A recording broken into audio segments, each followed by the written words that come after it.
What's up, guys? It's John with National Sports Entertainment, and if you know me, then you know how I am when in regards to when I feel firmly about something, and again, like it's just something that I brought up before it happened, and I'm going to keep covering it as long as this stooge has a response for it. It's the voice of the people. That's what it really is. He's responding to the people, the millions of the people that are calling him out. So I had a chance to watch this clip. I haven't seen the Steratore one yet. This one, again, I'm going to do my impersonation of Pat. He's basically looks like got some good cop, bad cop going on with the friends. And basically they're going into, of course, I guess it took them 12 hours to come up with these genius responses. Tony Diggs, or whoever, yeah, I think his name's Tony Diggs. Because, again, like he put out one tweet, got completely ratioed. Then they talked about it for an entire day, and now here it is a day later. And after 48 hours, I guess he was clever enough to come up with a few rebuttals, which again were weaker than the ones Pat made. But let's listen to this. This isn't as long as the last one, but again, I think it's incredibly revealing stuff we literally predicted, mostly regarding 58 here with the late hit and the referees in general, how they were going to spin this. And let's just hear what has to be said. Tone Diggs kind of decided to jump into the deep end of the pool with the rigged conversation last night and fired off some thought-provoking tweets. I wonder how much Burrow had to get paid per interception to rig the outcome of that game, or how much the offensive line had to get paid to let Chris Jones through. That's crazy. It is crazy. It is crazy. Yeah, Very. it is crazy. What's the next one here? Crazy. Here's the crazy. To think Jerry Jones has been okay with the NFL rigging games against the Cowboys for the last 30 years. He doesn't seem like a competitive guy, so I guess that's understandable. Maybe he just took the couple Super Bowls that they got back-to-back, and in that deal he made, he was like, we'll take these now, and then you don't have to give us them ever again. Let me just build America's team. Maybe that's what's taking place. Does seem like he's genuinely upset when they lose games, though. Yeah, if he knew, he's a good actor. Yeah, part of the work. Jerry.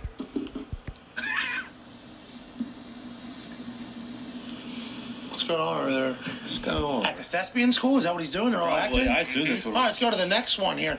Crazy to think the NFL wanted the Seahawks in the playoffs over Aaron Rodgers and the Packers. They must have thought the Seahawks are a bigger money draw. Interesting decision by the NFL. That is an interesting. Isn't it? Because the Packers fan base is huge, but Seattle's cool. Mm-hmm. Yeah. Seattle is West is beautiful. Gino's a bigger draw. Gino, he played every single snap this year. He's one of five guys that played every single snap this particular season. Geno Smith, Quentin Nelson, Joel Batanio, Laramie Tunzel, and... It's because his lungs are so strong. Bingo. Knew this night, draft night. Knew Laramie Tunzel was going to be able to breathe better than anybody when he takes a gas mask to the head and doesn't cough one time. And let's go to the last one that Tom Dick sent out. Ossai, got the name wrong, has to be up for an Oscar, right? Because it's all scripted. Those look like real tears and emotion, and he even sold almost blowing his knee out. That was a good sell after the late hit. Crazy NFL got him to do that because he did roll his ankle and hyperextend his knee on that same play where. So let's just address this, in my opinion, some of the most laughable tweets. So literally, in the first couple examples are, I wonder how they could have paid the line to do such a thing. Well, let's look at these players. Ted Karras, the center. And I think Jonah Williams is hurt, but I think you get my point. The line is paid this way for a reason. Why are they getting more in guaranteed than in base? I mean, you add up the signing bonus, the guaranteed. So I would say, yeah, this individual, to get that many millions as a 6th-round pick, definitely more than worth it to allow a few sacks. Burrow, yeah, he couldn't possibly be getting paid enough, right? I mean, $23 million for a bonus, $36 million guaranteed, getting paid $140 something million, $145 million. Yeah, that's not enough. A great point by Tony Diggs there. I think you can see what I'm trying to do. They try and diminish it by acting like these salaries are not what they are getting paid in. They are acting like they're getting paid because, again, the argument that is the NFL's rigged. If we know it's rigged, then these salaries obviously are going towards the rig. It's not going towards the competition. But they're overlooking that. So they're acting like Burrow's $150 million, including most of which he just got as a guarantee, is not being used to have him throw games. And then they go on to say about fake tears. Well, a lot of people might have been convinced it was real. In live time, I said it wasn't. And if you watch my video, it's 30 minutes, but it's I'd say towards the end, I could edit, I could get the clip out of it and make a shorter one just so you guys don't have to watch the whole thing. I literally said, how convenient when this guy is crying. He pulls his chin strap over his eyes, and he's sitting right in front of the camera. If he really didn't want to be seen crying, he would have simply left the field with the rest of the team. He was sitting there. He was the last guy on the bench. This is something you see out of a movie. So he was only, what did I actually see? Did I see tears? No. I saw his face was all sweaty, and I saw him pull his helmet and his chin strap specifically right over his eyes, and then I saw heavy breathing. That's what we saw. There was no tears, so it looked real. And you can see that they're actually using WWE jargon. Oh, he sold that. The fact that they're using WWE jargon is just a subliminal way of saying, because a lot of people think it's rigged. But now Pat knows, since he's worked in both industries, that they know it's rigged, at least a lot of us, after wrestling. That's why he's saying stuff about no cells and putting over, I think he talks about next. So it is very interesting. And the Jerry Jones argument, that has become a joke, that they're not going to get another championship as long as he's the owner. Again, just because it's a rigged league doesn't mean there's not owners that are liked and disliked. Also, what happened with Jerry, what they joked about, oh, I guess I'll get two and that'll be all, haha. That is quite literally what they do. They give people a bunch of wins, they make them look really good, and then they embarrass them afterwards. They did it to Michael Jordan. Someone in my Discord brought up a great point. They don't let any living legends live to be legends. So after their careers, that's why they all get embarrassed. That's why after their careers, we see the penances. That's why we see Tiger Woods. We see LeBron at the end of his career just being embarrassed. We see Brady, Rodgers. Which brings me to that last point. Oh, it can't be rigged because one team that doesn't have a draw got in. Well, if you watch wrestling, they're not going to have the top 10 draws at the end of a Rumble. They're going to have 2 or 3 guys that don't belong. Logan Paul was the third guy eliminated because you need that surprise factor. You can't have it where it's just the same every year. It gets boring. That's why they switch it up. And the fact that they'd use Rodgers, who was just on the show admitting to a $60 million deal, who had a horrible season and then out of nowhere wins just enough so they can have a chance in the playoffs and then loses a game at the end, in WWE fashion. Again, as we said, poor Aaron. Everyone's going to feel bad for Aaron now. So for them to use that as an example, again, they're using very weak examples. And the money one is just one they need to stop using because they don't understand when they say, oh, they must have paid Burrow off. Anybody could look at his contract and say, oh, yeah, he did get paid quite a bit, as did these linemen. So, and then you go deeper into it. What were they saying before Chris Jones got that play?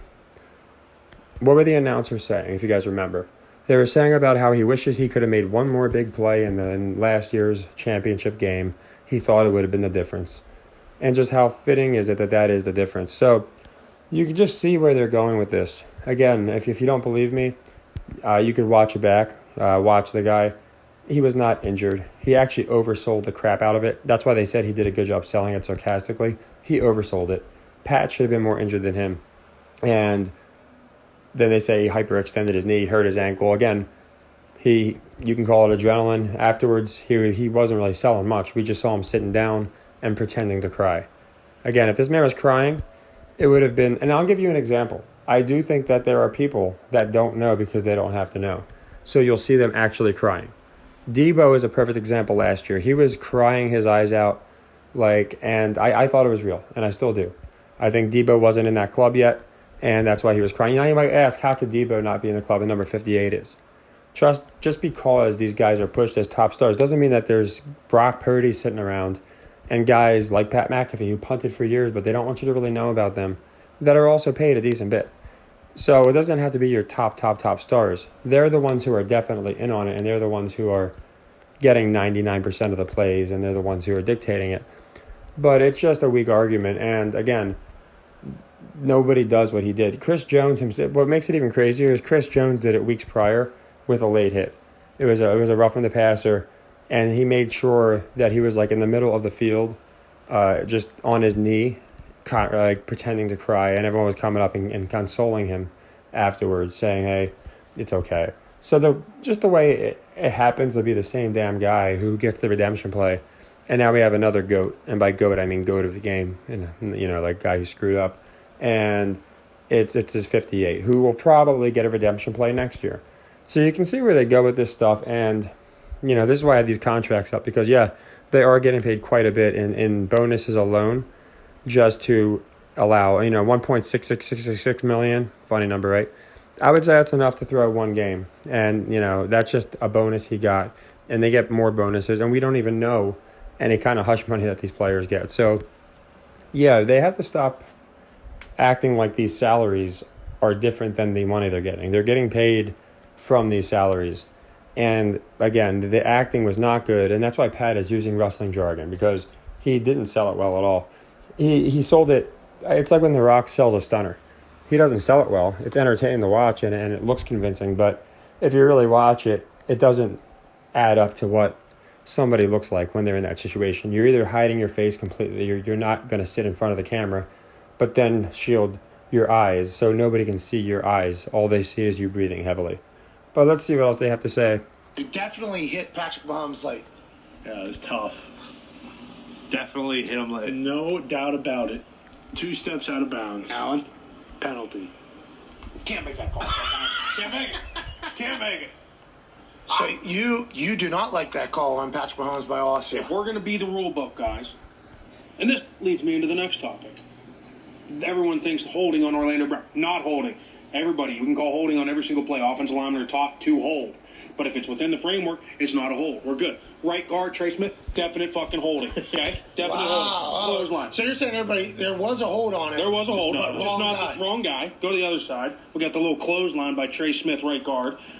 Okay, if we want to call this, He's clearly out of bounds. we want to call that, we got to call this. Clearly out of bounds. Clearly out of bounds. 8 seconds left in the game. Can't make it. Can't make it. Look, can't do it. Yeah, you're saying can't do it? Can't hit a quarterback late out of bounds? Or you're Can't saying make the call. We just let that ride.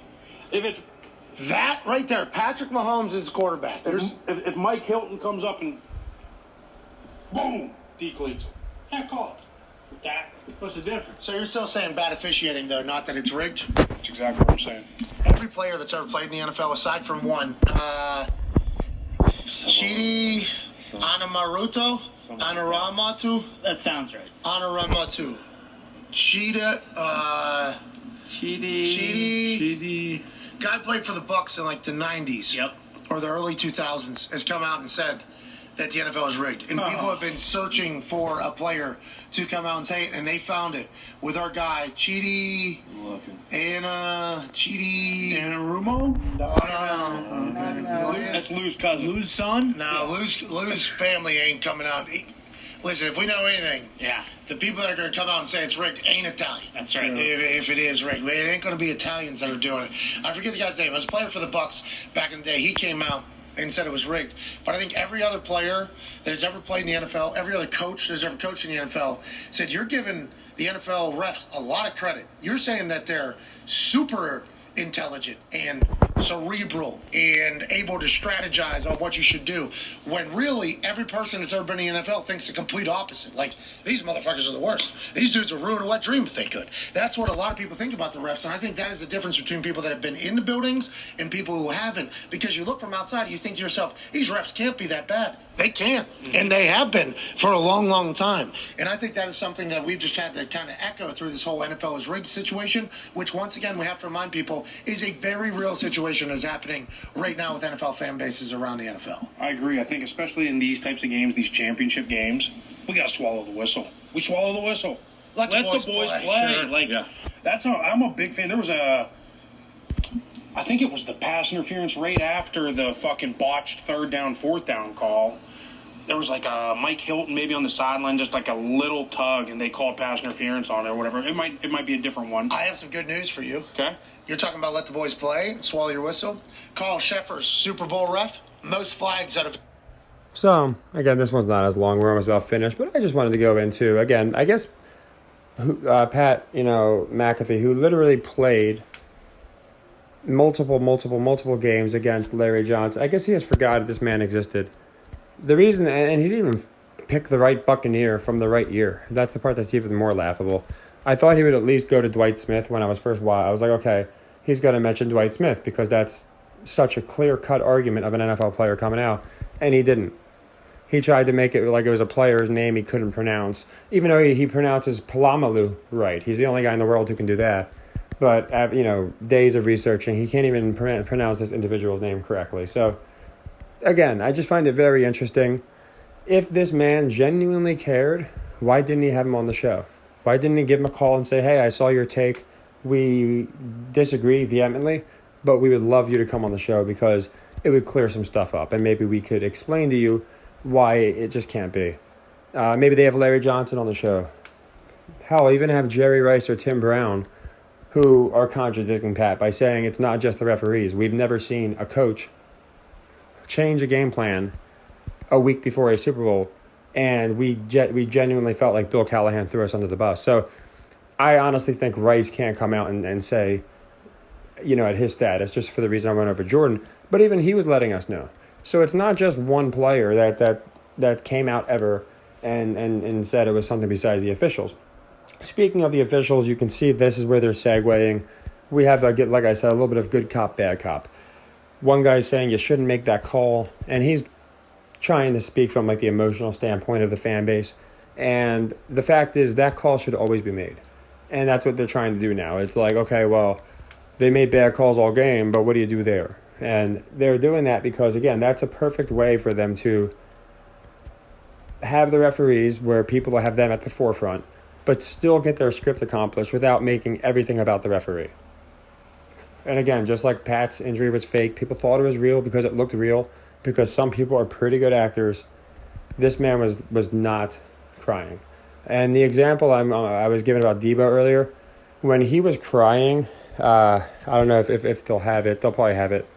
After last year, it was like off the field. They did cover his face. You can see they were covering his face.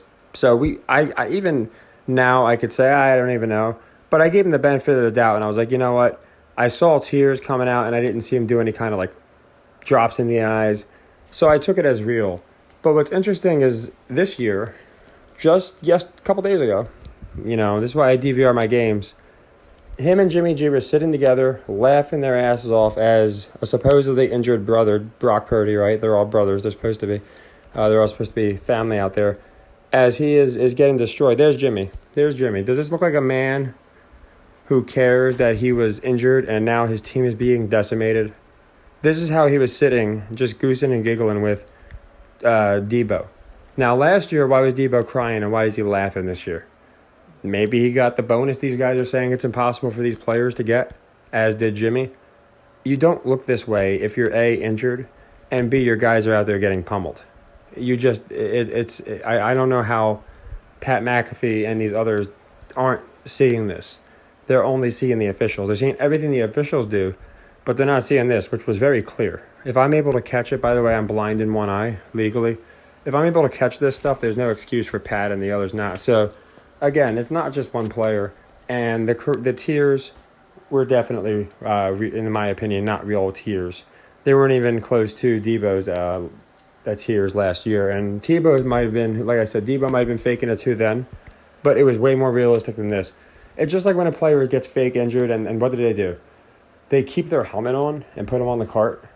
No, the first thing you do is you take their helmet off. It just makes the breathing easier. There's no reason to have it on, and they put a towel over their head so you can't see them fake selling their injury.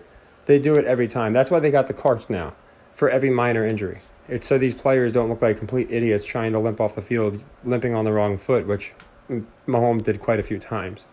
So we're about finished. I think next is the one of the experts that come in. It's not Gene, that's another one. But the fact that he did 2 different videos covering this, or it's one video, but he breaks them down into different videos to get more views, just shows that obviously he has being told to talk about this. And that's the last thing. He let off saying, or I think, no, he doesn't say it. He'll say it in a minute. When I watched the video, he did say it. He mentioned basically how we're different because we could say whatever we want. Well, I don't think that's true, or he wouldn't be defending the NFL so rigorously.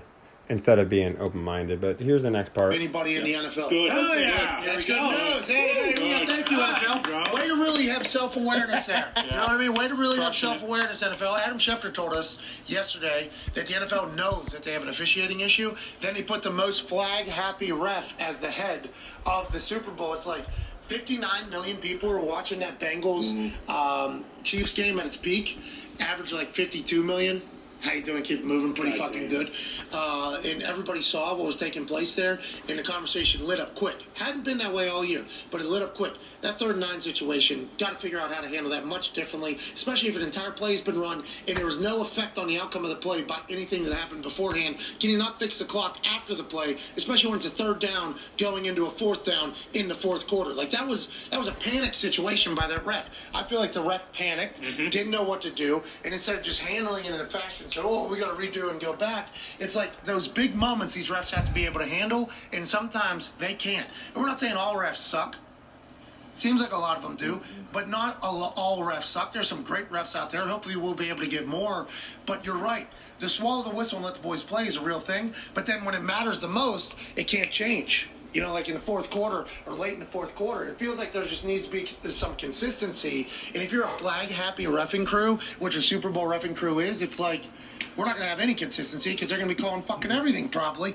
It's a damn shame that this is taking place, honestly, because the game is better than this. The number one reply to me and our argument yesterday was us saying that a bunch of people have to be involved for rigging these games. Apparently, it's just Goodell and a handful of refs, and they determine the whole So league. Goodell's sitting on that leather recliner, eating his peanut M&Ms in his basement, watching NFL football. Right. And he has a direct line to a couple of these refs that's cooking it.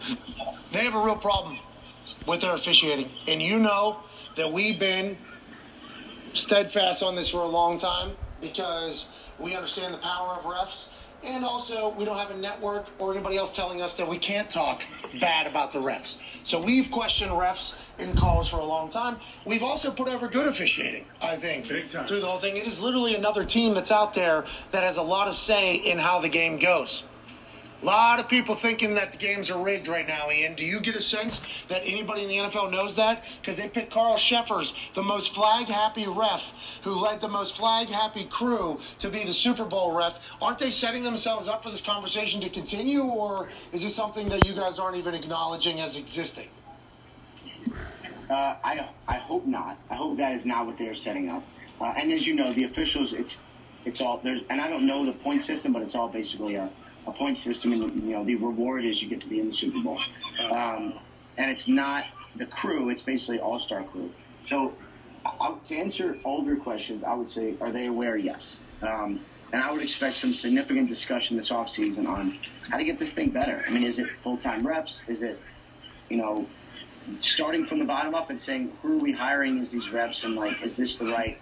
Are these going to be people that are going to dedicate their lives, their jobs to being a ref, and all of the things that it entails, from going out to training camps and getting live reps and, doing, virtual reality, whatever people do to prepare, is everyone 100% committed to that? It does seem like there is an acknowledgement that things should be better. Okay. I expect that to be this offseason, yes. Okay, hopefully that'll be something that happens, because, by the way, you can have those refs practicing where? Senior Bowl. Oh. Shrine Bowl. Oh, getting reps in. Maybe rep becomes a ref, huh? Maybe rep the ref. I don't think I have that in me. Yeah, me neither. Got to run up and down the field and We do not think it's easy to be a ref. It is a terrible job. Nobody's going to a game to cheer for you. You have to have a certain degree of asshole and arrogance to want to be a ref and have that power. With that being said, not all of them are good, and it affects a lot of things, especially when people have their actual money on the games legally now, and there's a call or two ruining their lives, as opposed to just ruining coaches and players' lives, which is what it has been for the last 50 years. So I'm excited that this is going to take place. Hopefully a change will take place. It'll make the game better, And again, I hope you liked my Pat McAfee impersonation. But again, I think you can get the gist of what's going on here. So we have him come out and, again, put over certain officials, literally using WWE terms because that's exactly what he knows it is. And then they make the acknowledgement that, we're going to have a horrible ref for the Super Bowl, so be prepared for a game that appears rigged. They're already setting up these seeds. And you saw how I was going through these articles, just about Carl Sheffers and how it looked like, who was it? Kelsey went off on him, shouldn't even work at a Foot Locker. These are all promos. This is why do you think Kelsey wants to be a wrestler so bad? They like to cut promos, things of that nature. But if you just look at it, in my opinion, nothing they say makes sense. All of these players that they are saying never came out, they did come out. They just don't want to admit it. And you can just see they're already setting up these narratives. FPL as a referee problem. And then, of course, they have the, quote, expert, Ian Rappaport, whoever it is, come on and say, oh, yeah, it can't be rigged. And we know it's an officiating problem. And here's one of the biggest issues that nobody seems to be questioning.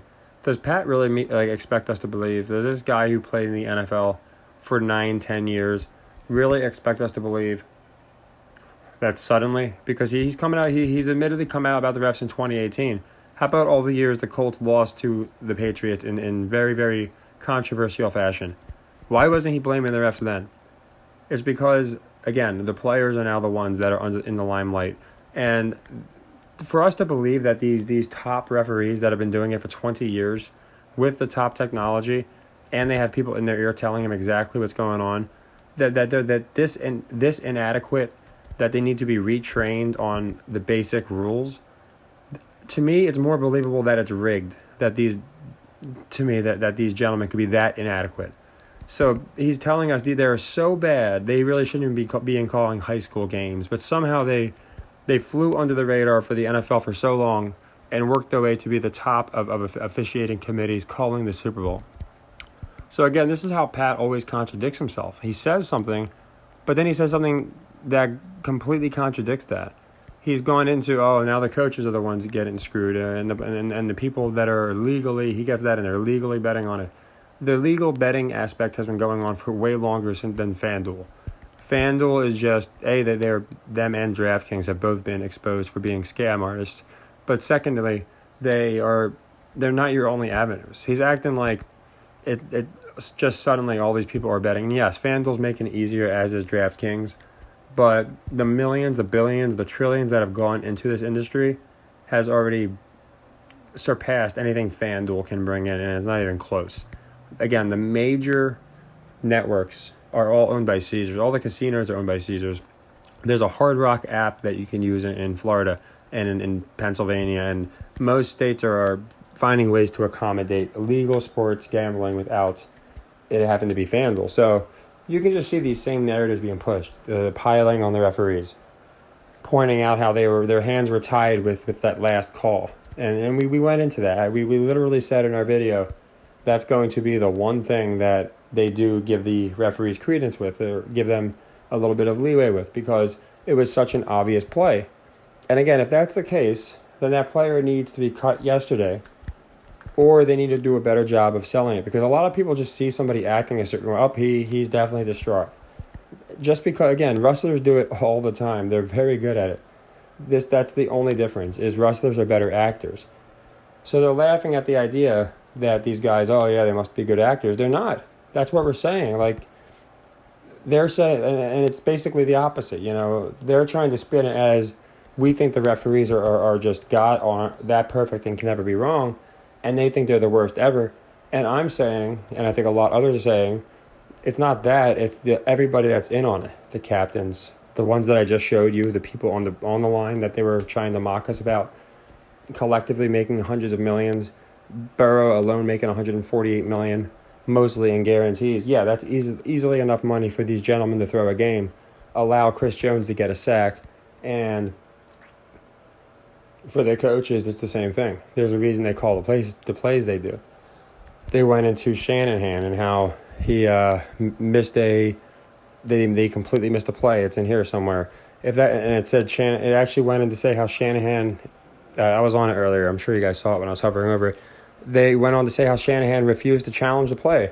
So that's his fault. Is he really that stupid of a coach? I just don't understand. If it was just referees and maybe the occasional, missed assignment, maybe. But there's no way the play calling is this bad, too. I went into that with the 49ers game. They either should have forfeited that game knowing that they were going to put Brock in further injury since they had no quarterback. Also, going into a championship game, you never only have two quarterbacks going. If I try that in Madden, they don't let me do it because even Madden is smart enough to understand you should have 3 active quarterbacks. And then when he gets hurt and we get the convenient concussion, which is going to set up the injury narrative all season, as Pat said, only 5 people, he says, played an entire season this year. And if you look at the quarterbacks, I think only about 5 quarterbacks started every game. So it is pretty insane. It might even be less than 5 that started every game. But my point is, it's just absurd to assume because a few of these guys are better at selling an injury, and I don't even think they're good comparative to wrestling, but better than others, or better at selling the fake tears. We should just immediately say, that guy's he must be a great actor. Well, yeah, it's a funny joke when people say, oh, he must be a good actor, but it's also very true. Look what Pat's doing right now. I mean, he's starting to reveal himself because he's getting emotional, because he's feeling personally attacked. And this brings me to my last point. Like, what's the end game? What's Pat bringing this up for? I genuinely believe Pat was paid off a good bit of money and told, hey, play damage control. But someone brought up to me earlier this year how they noticed Aikman getting visibly frustrated when he'd have to explain something or there was a bad call. Then the Mannings were doing the same thing. Instead of just kind of playing the role of the fan, they were actually looking angry. And now Pat's like, yo, we got a problem and I'm getting tired of it. So I'm wondering if Pat's basically saying, you guys aren't paying me enough for this shit. Okay, in WWE, I don't have to explain away every little thing. Here, you guys are making it so damn obvious that my job is becoming impossible because no matter how good I am at spinning things and how good I am at trying to deceive people and how good of a promo I can cut, I can't explain all these things away. You see they are trying and they're getting, as he says, bamboozled on Twitter. They're getting ratioed because nobody is buying these bullshit excuses. So like I said, I'm going to watch this Gene Steratore one next. I guess he did 2 today. It's all one big video, but it's 3 hours long. So, of course, that would not be feasible. But I'm going to watch the Steratore one. I expect more of the same. He's probably just going to let in this Gene and say, oh, how do they have Sheffers calling the game, et cetera, et cetera. But, yeah, the only thing that I can see that they're keep going back to is the money aspect, which, as we can see, I think it's safe to say these guys make a little more than a dime. And again, we have to stop operating under the notion that the salaries aren't included and the bonuses aren't included in them throwing these games and following the script. So I'm going to watch the Steratore one now. I didn't know they had this one. And I'm very curious to see what he does there. It's the same show. It's just, I guess, a different clip. And I hope you guys liked my impersonation. I tried my best. And as I always say, take care, happy earnings. Looks like we had a good night on our picks tonight. Looks like we hit our better legs. I know the Heat came through. Haven't checked Loyola and the others. We'll see how they finish up. But I know we got Toledo. I know we got Kent State. We hit most of them, so that's always good. And like I said, I'm going to keep covering this because it's really an important issue where a lot of people liked Pat McAfee, including myself. And you just lose respect for someone when you find out what they're really about. So, again, take care, everybody, and happy earnings.